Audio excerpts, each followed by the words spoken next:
Athena. Athena, okay. So parang nagkaroon kami ng relasyon ni Athena, something ganon. Yeah, it's like a relationship na teacher or ano. Saan daw sa Athena? Nasaan bahay na naman ako dito. Sa bahay. Kaya pala may wabi ko, ano ka na, balbasarado ka na. Always a bad guy. So direct Sigrid, what can you offer to this film? You being a girl na, alam mo naman itong Viva Max, dominated ng male directors mostly, di ba? Ayun, syempre dahil hindi naman lahat ng mga babae na gumagawa ng ganito, mga mentors ko rin actually sa Viva Max, sila Derek Roman, sila Christian Paulo, lahat mga lalaki yung naging mentors ko. So very challenging to sa akin na parang yung visual or yung thinking ng paano ko gagawin to na parang tatanggapin din siya ng mga kapwa ko babae.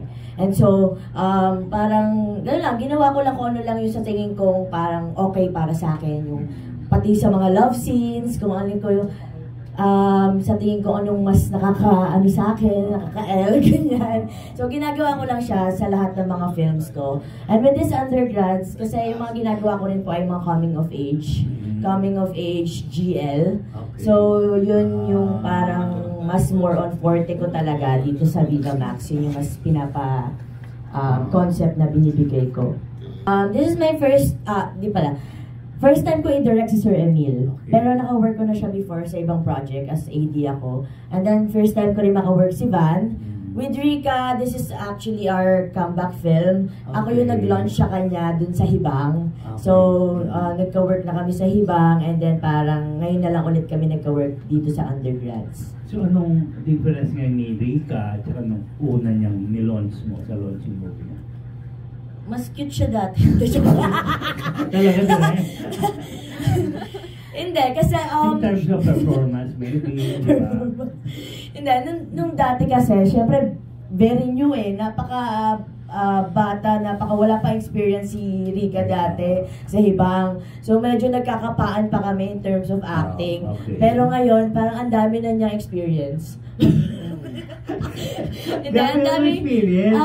Marami nang nagawang. Marami na siyang nagawang film, so parang mas marami na siyang natutunan. And then, kahit nga yung pag-iyak hindi ko na siya kailangang sasabihin ko na lang siya umiyak. Hindi yung kung ano pang sinasabi ko para mapaiyak siya. Hindi. Minsan sasabihin ko, iiyak ka dito then iiyak na siya. So, gano'n, marami na siyang experience. Hindi yung talagang nahihirapan pang brasuhin yung kanyang emosyon.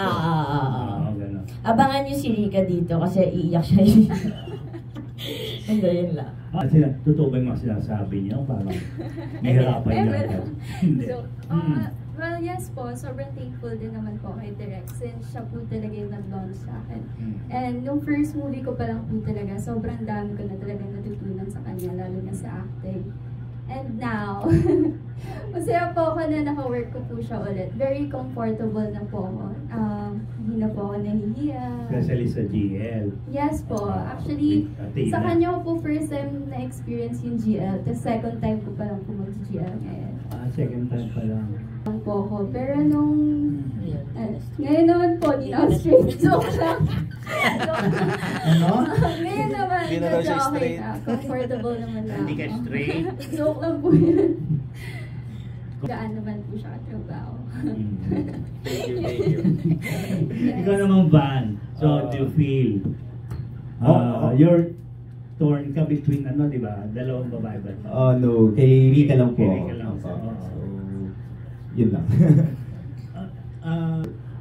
Introduce yourself sa kabal.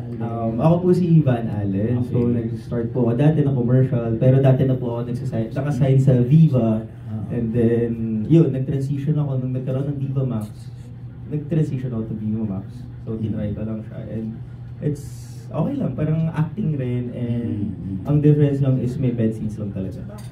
So, Schoolboy na parang medyo bad boy na good boy na hindi mo maintindihan. Parang Arthur. Yeah, parang wow. Babae, lalaki. Babae, lalaki, market niya. Okay. Ayun, so abangan niyo si Van. Sobrang galing din niya, actor. At masarap.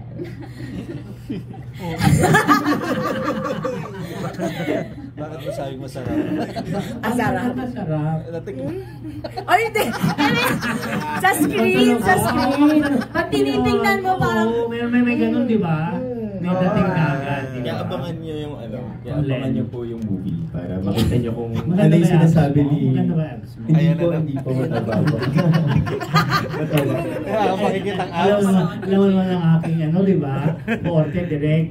Pagbaguhan, di ba? Pinakikita niyo yung abs. Ano yung abs mo? Kung maganda? Wala.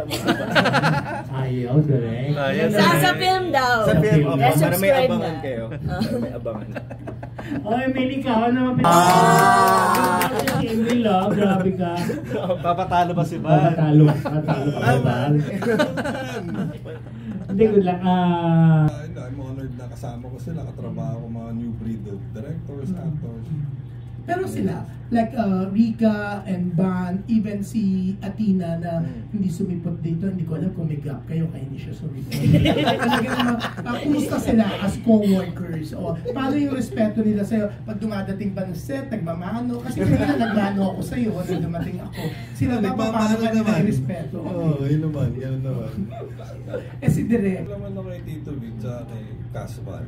Oo. Kasi ano naman eh. Oo. Pero bukod sa, okay, kung di mo ba kamag-anak si Valerie, dahil pamangkin ka ni Tita Mina, siya, nanay niya, syempre si Boss Vic, nakarelasyon si the late Mina Aragon. Sa tingin mo, kukunin ka nila talaga, and bakit dapat ka sa Viva Max? Yun hindi ko alam, pero I Ako mean, naman, kasi kasi marunong sumagot. Dapat eto na yung umiiyak ako. Hindi, experience ko naman kasi before. Ma-apply ko dito, di ba? Like experience ko sa mga bold movies before, so yeah, I can do it here. Same thing. Actually, si PJ nga napapatingin sa'yo, sabi niya, may career pala ako nagtatrabaho after... rin yan. Nagka-work na po kasi Hindi, kami I mean, ng naiisip niya, parang, may work pa rin ako after 40 years, pwede ako sexy actor. Kakayanin ko. Uy, taga-Lasal yan, Lasal graduate yan. Yes, grabe si Tito Jun. Diba? Anak yan ng barangay Tanod. Captain, sorry. Nagkamali ako. So, Emil yan. Hindi, honestly. Yeah, yun naman, wala nang pagkakaiba before when I was doing bold movies. So, Hindi, pero yung, siyempre, inaamin mo naman, bumaba, naging regular kang mamamayan, okay, di ba? Tapos during the pandemic, kung nagkukwento, walang-wala ka. Pero now, you're getting lahat better. tayo, walang-wala ng pandemic. Kaya ako ikaw, baka man. Hindi yumaman ako noon. Well, nung una po talaga, medyo nangangapa pa po ako since first time ko nga din po naka-work si Van. So, syempre, yun nga po, nakapag-usap naman po kami about restrictions, pero nung nandun naman na po kami, naging smooth naman po lahat ng mga eksena. And si Direk naman, very pinag-isipan niya naman talaga yung mga positions namin. Grabe naman talaga. Ilang positions sa pinagawa ni Direk? Ilan ba yun? Uy, kunti lang, mga 5. Five or more, no? Oo, Yes. Tama ba? Ano pinakamahirap doon? Na parang hindi mo na Yung ano, yung nasa hagdanan kami ng double deck. ng double day? Binuhat ko nila. Yung binuhat ako ni Van, medyo nahirapan ako doon. Pero okay naman, masaya naman. Masaya rin ba? Yeah, masaya naman kasi feeling ko we have this chemistry when it comes to bed scenes kasi very little time lang yung briefing namin before doing the bed scene, and then I believe na we executed it perfectly. I think so. So, yun. Paano niyo ba Ako, first of all, nagtatanong ako ng restrictions, and gusto ko kasi comfortable ako sa partner ko. At the same time, comfortable din siya. Yung hindi kami nagkahiyaan or like walang ilangan kung saan humahawak or humahalik. So, ganun. Para mas maganda po yung eksena. Sa physical, nag-spray ka rin ba? Yeah, nag-toothbrush ako, ganun, nag-mouthwash, and perfume. Ikaw rin. Same po, ganun din po. Pero ako po talaga sa director po talaga muna ako lumalapit. Like, natin ako po, direct ko na bahala sa akin.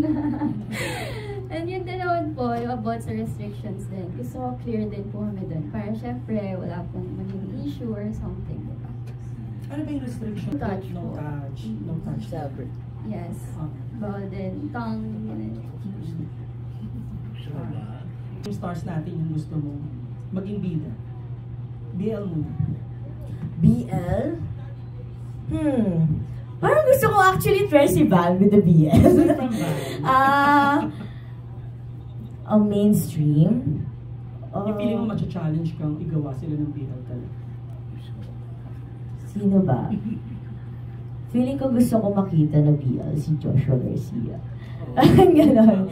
Yeah, di ba? Kasi sobrang versatile din niya actor. So parang may what if feeling na parang yung din niya yung face features din niya, di ba? Very baby boy. So parang din niya i-partner sa isang guy. So wala lang. Naisip ko lang So, naman. sinong naisip mo direct na pwedeng i-partner sa kanya? Si Emily. Hindi.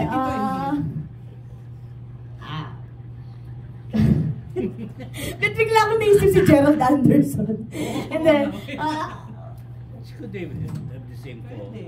yeah, di ba? Mga ganun lang. Mas older guy siguro. Sanjo, ganyan. How about GL? Last na direct. GL. Tas mainstream? Yes. Mainstream, definitely. I wanna work with Aya Fernandez and Gabby Padilla. Yeah. Oo. Pag nag-ano ako, pipitch ako dati sa mainstream, they're actually always casted. Magagaling naman talaga sila. Yeah, and also Janela Salvador and Jane. Jane. Yeah, I wanna work with them actually. Thank you, direct.